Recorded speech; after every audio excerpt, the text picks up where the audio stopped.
पिछली वीडियो में हमने जनरल फार्माकोलॉजी का फर्स्ट पार्ट देखा था, जिसके अंदर फार्माकोलॉजी का डिफिनेशन था, ड्रग का डिफिनेशन था, और जो ड्रग है हमारे बॉडी में कौन कौन से माध्यम से इंटर कराए जा सकते हैं उसके बारे में बताया गया था। आज इस वीडियो के माध्यम से ड्रग कैसे हमारे बॉडी में ऑब्जर्व होता है, बायोएबिलिटी क्या है, इन सब का डिफिनेशन और कौन कौन से ऐसे फैक्टर हैं जो हमारे बॉडी में अफेक्ट करते हैं। ठीक है, तो स्वागत है आपको हमारी इस फार्मेसी चैनल पे, एसकेडी फार्मेसी में। मैं अमन शर्मा आज आपको इसी टॉपिक पे बताऊंगा कि क्या होता है ड्रग ऑब्जर्प्शन और क्या होते हैं इसके टाइप्स। ठीक है, तो वीडियो की शुरुआत हम लोग इसके डिफिनेशन से करते हैं। ड्रग ऑब्जर्प्शन जो है, इसका जो डिफिनेशन है, डिफिनेशन में movement of drug from its sites of administration into the plasma और blood cell is known as absorption.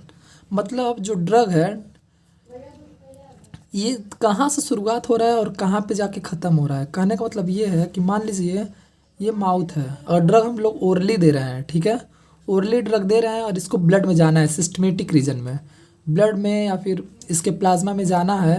तो ये कौन कौन से माध्यम से जा रहा है और कहाँ ऑब्जर्व हो रहा है, इन्हीं सब की ड्यूरेशन को हम लोग ड्रग ऑब्जर्प्शन कहते हैं। मतलब शुरुआत हो रहा है इट्स साइट्स ऑफ एडमिनिस्ट्रेशन, मतलब from its sites of administration, mouth से स्टार्ट हो रहा है, इनटू द प्लाज्मा और ब्लड सेल, मतलब ये ब्लड में जा रहा है। इन्हीं दोनों के मूवमेंट को हम लोग पढ़ेंगे, जिसको कहते हैं ड्रग ऑब्जर्प्शन। ठीक है, इसके कौन कौन से इसके टाइप्स हैं उस टाइप्स को देख लेते हैं। पहला है पैसिव डिफ्यूजन। पैसिव डिफ्यूजन क्या होता है? इसमें क्या होता है, आपका जो ड्रग है वो आपका हाई कंसंट्रेशन से हायर कंसंट्रेशन से लोअर कंसंट्रेशन में जाता है। इसका क्या मतलब है? मान लीजिए अगर आप ऊपर से पानी गिरा रहे हैं तो नीचे आता है ना, तो जब नीचे आता है तो बिना ग्रेविटी की वजह से आता है। इसमें कोई एनर्जी की आवश्यकता नहीं होती है। ठीक है, कि नहीं हमको ऊपर से पानी नीचे गिराना है तो इसमें एनर्जी लगेगी तभी नीचे आएगी।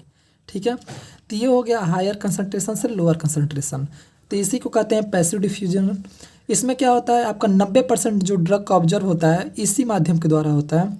ठीक है, और मेम्ब्रेन के जो दूसरे साइड है, इसमें ड्रग का जो कंसंट्रेशन है ये डिफरेंस होता है। ठीक है, इसमें कोई भी काइनेटिक एनर्जी की आवश्यकता नहीं होती है, इसी को पैसिव डिफ्यूजन कहते हैं। इसका जो दूसरा जो टाइप्स है ये है पोर्ट ट्रांसपोर्ट, या इसी को कहते हैं फिल्ट्रेशन। ठीक है, जो ड्रग का जो ऑब्जर्प्शन हो रहा है, ठीक है, ये किस तरह से होता है, तो जो absorption of drug molecule are pass through the between two cells. मान लीजिए दो सेल है, ठीक है, ये एक सेल है, ये एक सेल है, इन दोनों के बीच में जब ड्रग जो है वो पास करता है तो यहीं पर ऑब्जर्व होता है, जिसको कहते हैं पोर्ट ट्रांसपोर्ट या फिल्ट्रेशन। ठीक है, तीसरा है एक्टिव ट्रांसपोर्ट। अब एक्टिव ट्रांसपोर्ट का मतलब ये है कि इसमें एनर्जी की ज़रूरत पड़ेगी, energy is required in this process. ठीक है, और इसमें जो मूवमेंट ऑफ ड्रग का ये लोअर से हाई कंसंट्रेशन की तरफ जाता है। मतलब अगर कोई चीज़ हमको नीचे से ऊपर फेंकना है तो उसमें एनर्जी की ज़रूरत पड़ेगी। जब एनर्जी रहेगा तभी हम लोग इसको ऊपर नीचे से इसको ऊपर फेंक सकेंगे। इसी को कहते हैं लोअर कंसंट्रेशन से हाई कंसंट्रेशन में, इसी लोअर कंसंट्रेशन से हाई कंसंट्रेशन को कहते हैं एक्टिव ट्रांसपोर्ट, जिसमें एनर्जी की रिक्वायरमेंट होती है। ठीक है, इसका जो चौथा जो टाइप्स है, इसका चौथा टाइप्स है फैसिलिटेटेड डिफ्यूजन। इसमें क्या होता है, जो प्रोटीन होता है, कैरियर प्रोटीन होता है, ये पहली बात ये है कि it is a carrier mediated transported system होता है, जिसमें कैरियर मेडिएटेड ट्रांसपोर्टेड सिस्टम में प्रोटीन आता है। जो ड्रग होता है, drug with the help of carrier protein, जो कैरियर प्रोटीन होता है इसकी सहायता से ड्रग सेल के अंदर जाता है या फिर मेम्ब्रेन के अंदर। ठीक है, और फिर हायर कंसंट्रेशन से लोअर कंसंट्रेशन की तरफ जाता है। ठीक है, मतलब हायर कंसंट्रेशन से लोअर कंसंट्रेशन में जाने के लिए उसको वो कैरियर प्रोटीन की आवश्यकता हो रहती है, तब ये ड्रग हमारे सेल के अंदर जाएगा। इसमें कोई भी एनर्जी की रिक्वायरमेंट नहीं होती है। क्यों नहीं होती है? क्योंकि हायर कंसंट्रेशन से लोअर कंसंट्रेशन में जा रहा है। ड्रग ऑब्जर्प्शन का जो पांचवा जो टाइप्स है वो है एंडोसाइटोसिस। इसको हम लोग वैस्कुलर ट्रांसपोर्ट भी कहते हैं। इसमें क्या होता है, जो आपका सेल मेम्ब्रेन होता है वो ड्रग के मॉलिक्यूल को इनगल्फ कर जाता है। इनगल्फ का मतलब ये उसको चारों तरफ से उसको कवर कर लेता है और उसको सेल के अंदर उसको पहुंचा देता है। ठीक है, ये होता है एंडोसाइटोसिस। अब ड्रग ऑब्जर्प्शन के कौन कौन से ऐसे फैक्टर हैं जो इसको अफेक्ट कर सकते हैं? ठीक है, तो सबसे पहला जो फैक्टर है वो है पार्टिकल्स की साइज़। वो पार्टिकल्स की साइज़ क्या है, जैसे जो ज़्यादा बड़े साइज होते हैं पार्टिकल्स का, वो बहुत ज़्यादा टाइम लेते हैं ऑब्जर्व होने के लिए, और जो सबसे ज़्यादा छोटे होते हैं वो बहुत जल्दी ऑब्जर्व हो जाते हैं। अब ड्रग का जो पीएच है ये भी मायने रखता है। अगर जो बेसिक मीडियम में अगर जा रहा है, ठीक है, ड्रग इंटेस्टाइन में बहुत जल्दी ऑब्जर्व हो जाते हैं, लेकिन एसिडिक ड्रग है वो आपके स्टमक में बहुत जल्दी ऑब्जर्व हो जाते हैं, ठीक है। तीसरा जो है ये इसका प्रोटीन बाइंडिंग है, ठीक है। अगर कोई ड्रग प्रोटीन के साथ बाइंड कर जाता है तो बहुत ज़्यादा डिफ़िकल्टी शो करता है, जैसे ऑब्जर्वेशन और अपने एक्शन ऑफ जो साइट ऑफ एक्शन है वहाँ पर पहुँचने में बहुत ज़्यादा डिफ़िकल्टी होगा। ये है इसके 3 फैक्टर। अब चौथा इसका जो फैक्टर है वो है ऑब्जर्वेशन साइट। मतलब सभी ड्रग के पास एक स्पेसिफिक ऑब्जर्वेशन साइट होता है, ठीक है, जिससे वो बहुत ज़्यादा ऑब्जर्व होने की कैपेसिटी रखता है, ठीक है। 5वां है ड्रग की सॉल्बिलिटी क्या है, ड्रग कितने टाइम में सॉल्वल हो रहा है, ठीक है, कैसे सॉल्वल हो रहा है। तो ये इन्फ्लुएंस कर जाता है डिसोलेशन रेट के द्वारा। डिसोलेशन रेट क्या होता है, कितने टाइम में ड्रग सॉल्वल हो रहा है हमारे इंटेस्टाइन या स्टमक में, वही होता है डिसोलेशन रेट, ठीक है। इसका जो 6वां जो इसका फैक्टर है वो है surface area.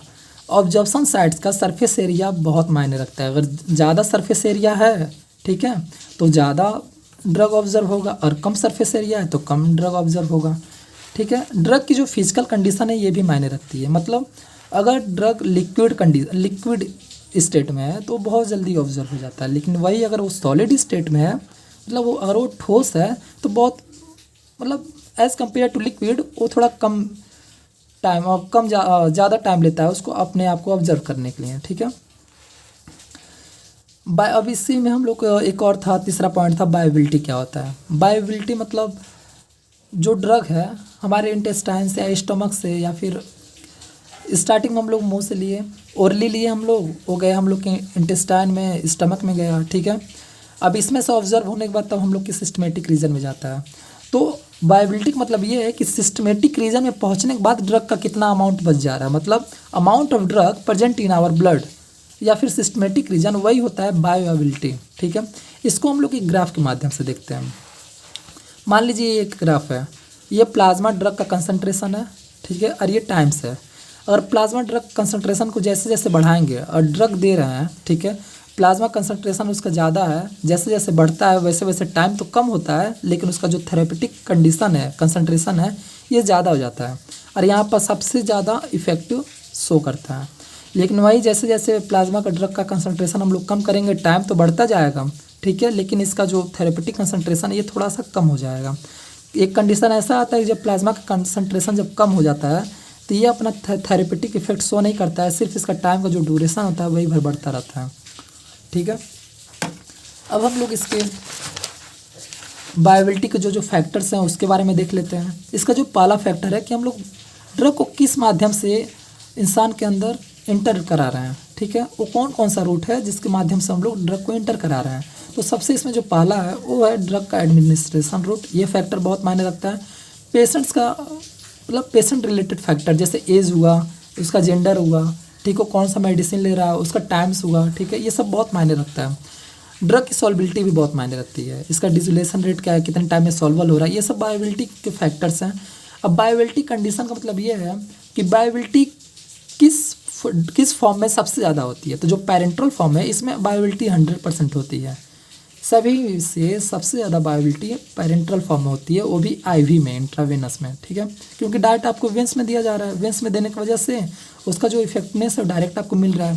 First part metabolism को हटा दे रहे हैं हम लोग, फिर ओरल के माध्यम से, फिर रेक्टल और टॉपिकल सबसे लास्ट में। अगर आपको वीडियो पसंद आया हो तो हमारे इस वीडियो को लाइक करें, हमारे चैनल को सब्सक्राइब करें। मिलते हैं नेक्स्ट वीडियो में। Thank you.